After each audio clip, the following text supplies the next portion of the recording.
ली ने जब अपनी ही अजीबोगरीब पैदाइश की कहानी सुनी तो वह घबराए नहीं, बल्कि गुस्से में आकर किम पर इल्जाम लगाने लगी कि उन्होंने बिना किसी इंसानी इजाजत के एलियन अपराधी को इंसानों के दिमाग में कैद कर दिया था। तभी जब दोनों के बीच बहस हो रही थी, आसमान में एक और युद्धपोत धीरे धीरे धरती की ओर बढ़ने लगा।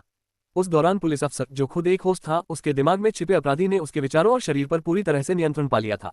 इस स्थिति को प्रिजन ब्रेक कहा जाता है। जब वह होश में आया तो उसे पता चला कि उसने अनजाने में लोगों पर अत्याचार किए हैं और उसकी खुद की यूनिट ने उस पर वांटेड नोटिस जारी कर दिया है, वो भी उसकी जानकारी के बिना। वो कुछ समझ पाता इससे पहले ही एक विशाल युद्धपोत उसकी बिल्डिंग की छत पर आकर उतर गया।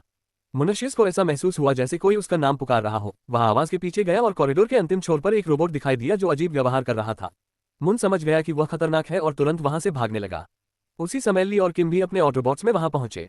किम जैसे ही कार से बाहर निकला, वह डार्थ वेडर जैसे रूप में बदल गया और हाथ के एक इशारे में पुलिस अफसर की बंदूकें कार में फेंक दी। इससे साफ था कि वह बाकी लोगों की सुरक्षा करना चाहता था। कार में बैठी लड़की ने भी अपनी पिस्टल नीचे रख दी। दूसरी तरफ मुन जैसे ही लिफ्ट में घुसा, तभी रेड आर्मर वाला योद्धा समय रहते पहुंच गया और उसने आसानी से लिफ्ट का दरवाजा खोल दिया। मुन ने आत्मरक्षा में बंदूक निकालने की कोशिश की, लेकिन रेड आर्मर को उससे कोई डर नहीं था। उसने बड़ी आसानी से मुन की पिस्टल छीन ली और कहा कि मुन के शरीर में रेड डिजाइनर छिपा हुआ है।